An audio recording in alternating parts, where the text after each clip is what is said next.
Hello everyone, welcome back to another great lesson with us here at English Pod. My name is Marco. And I'm Erica. And today we're going out to eat. Yes, good thing too, because I'm hungry. I know, it's almost lunchtime. Yeah.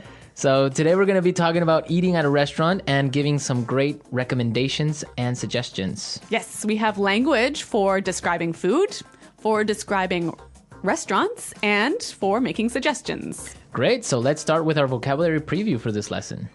Vocabulary preview. We have 2 words today from our dialogue, which you'll need to know to understand the dialogue. Great. The first one that we have today is food poisoning. Food poisoning. Food poisoning. Food poisoning. So food poisoning is Not a good thing. not a good thing. It is when you eat some bad food and that food makes you sick. So Yeah. you get food poisoning. Okay, so food poisoning, yeah, not a good thing. Okay, the next word. Allergic. Allergic. Allergic. Allergic. So when you're allergic to something, It makes you sick. That one thing makes you sick. right, For example, I'm allergic to seafood. right. If I eat seafood, I cannot breathe. Oh, okay, so you definitely want to stay away from fish. Yes, yes. Some people are allergic to nuts, like peanuts. Or maybe milk. milk. Yeah. Cool. So when one type of food makes you sick, you are allergic to that food. Okay, great. So with this in mind, now we can listen to our dialogue for the first time at its normal speed. But don't worry if you don't get everything now because... We'll come back and teach you the important language.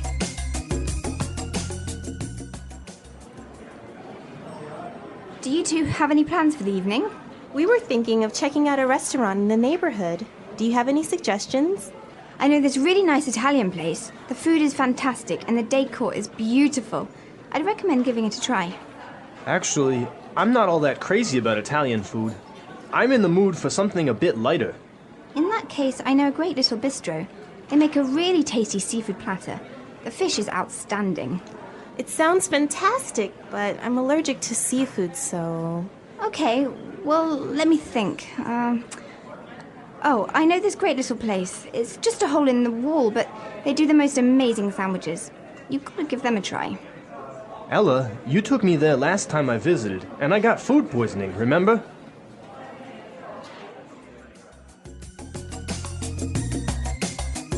Well, I'm getting hungry just thinking about all of those great restaurants. Yeah, some really good recommendations, except for food poisoning, right? No, not so good.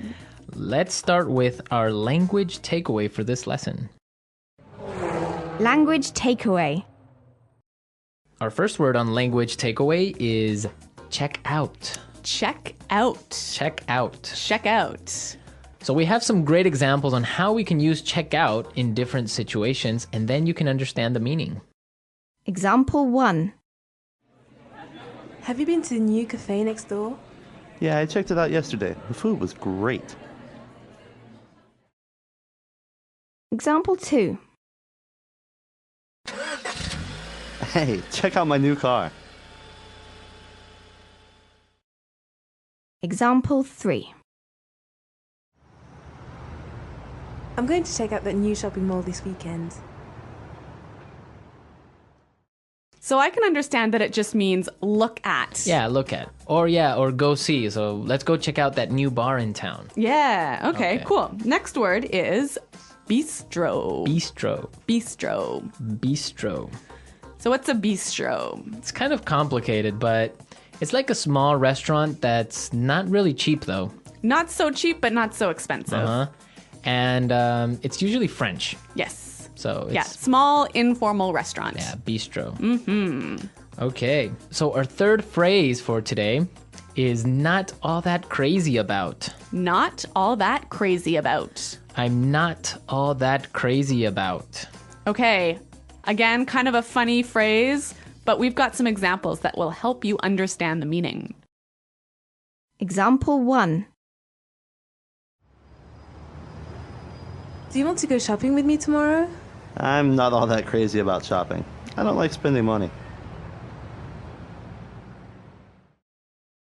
Example 2.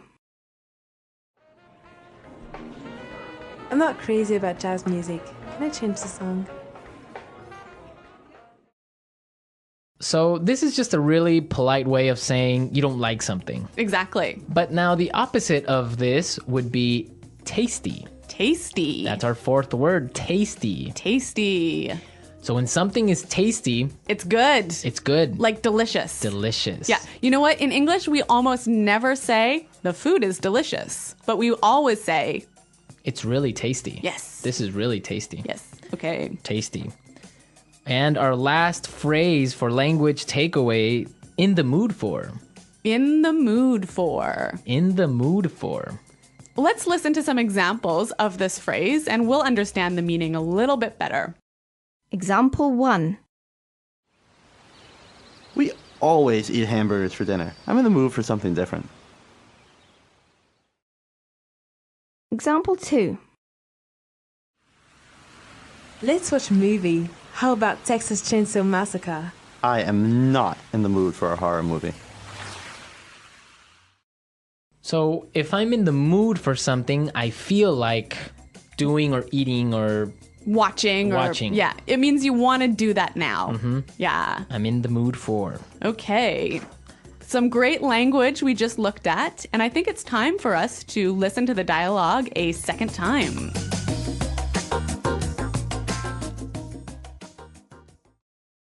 Do you two have any plans for the evening? We were thinking of checking out a restaurant in the neighborhood. Do you have any suggestions? I know this really nice Italian place. The food is fantastic and the decor is beautiful. I'd recommend giving it a try. Actually, I'm not all that crazy about Italian food. I'm in the mood for something a bit lighter. In that case, I know a great little bistro. They make a really tasty seafood platter. The fish is outstanding. It sounds fantastic, but I'm allergic to seafood, so... Okay, well, let me think. Oh, I know this great little place. It's just a hole in the wall, but they do the most amazing sandwiches. You've got to give them a try. Ella, you took me there last time I visited, and I got food poisoning, remember? Okay, some really great and useful phrases there, and I know you want to talk about specifically some of these phrases. Yes, today's lesson is all about making recommendations, right? Right. So let's look at some useful phrases in Fluency Builder. Fluency Builder. So in the dialogue, we heard a great way of asking for a suggestion. That's right. Let's listen. Do you have any suggestions? Do you have any suggestions? So that's how you would ask for a suggestion. Or you can say something else like, do you have any ideas? Yeah, or you might say, do you have any thoughts? Okay, so Three that's great ways. asking for suggestions. Yep. In response to this, you can say something like this. I'd recommend giving it a try. I'd recommend giving it a try.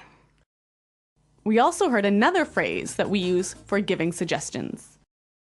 You've got to give them a try. You've got to give them a try.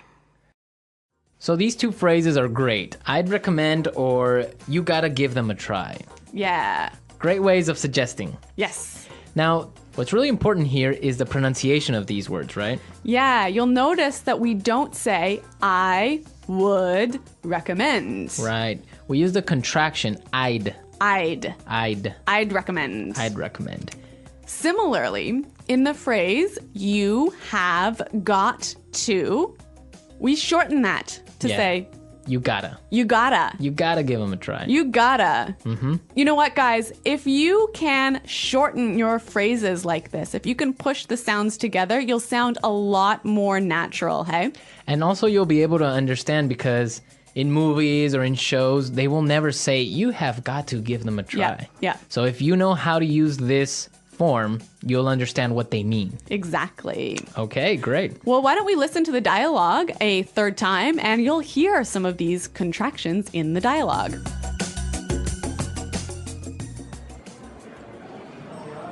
Do you two have any plans for the evening?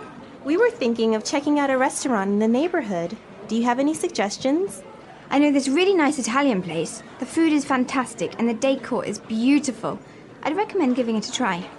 Actually, I'm not all that crazy about Italian food. I'm in the mood for something a bit lighter. In that case, I know a great little bistro. They make a really tasty seafood platter. The fish is outstanding.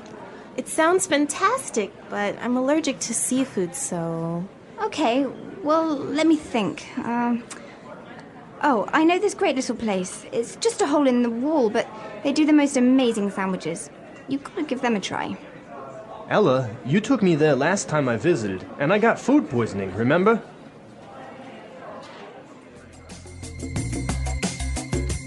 Okay, great dialogue. And Erica, I know that you have some food poisoning stories for us. Well, I don't know about stories, but I've definitely had food poisoning before. Yeah.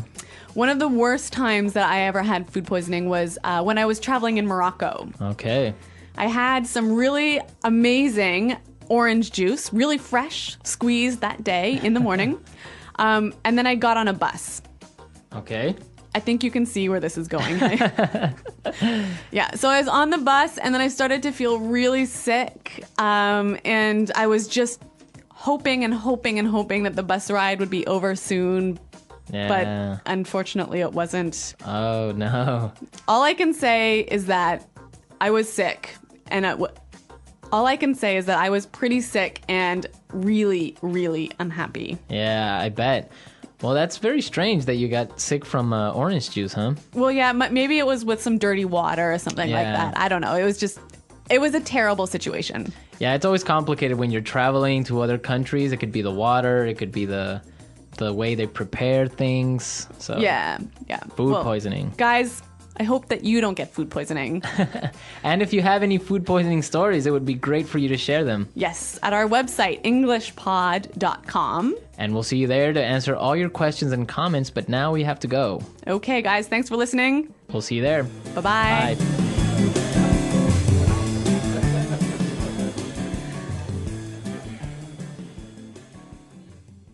If I believe you, will the stars shine bright? Will the silence fade into the softest light? I've been lost in echoes, chasing fading dreams, drowning in the questions. No one hears me scream. If I believe you, will my heart feel whole? Will the pain dissolve? Let my story unfold. I've been waiting, standing at the edge, hoping faith will catch me before I forget.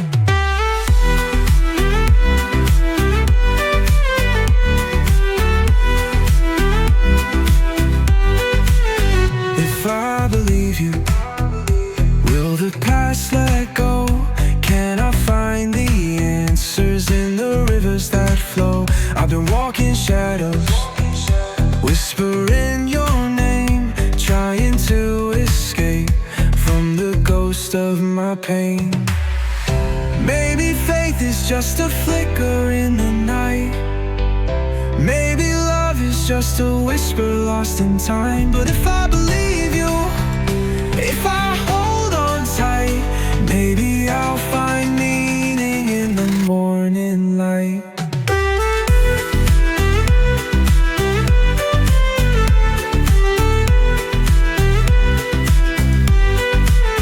If I believe you, will the stars shine bright? Will the silence fade into the softest light? I've been lost in echoes, chasing fading dreams. But if I believe you, maybe I'll be free.